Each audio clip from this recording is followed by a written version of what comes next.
গীতাতে এখানে বোঝাতে চাইছে, এই শ্লোকের মূল কথা হচ্ছে যে ক্ষেত্র মানে শরীর, আর শরীরের মালিক ও পরমাত্মার মধ্যে পার্থক্য সম্বন্ধে অবগত হওয়া উচিত।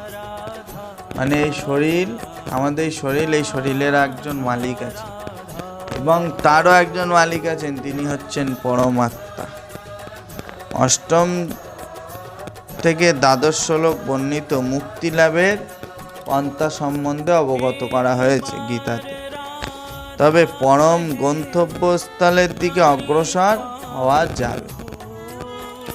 যে মানুষের হৃদয়ে শ্রদ্ধার উদয় হয়েছে তাকে সাধু সঙ্গে ভগবানের কথা শ্রবণ করতে হবে। শ্রদ্ধা, ভগবানের প্রতি ভালোবাসা।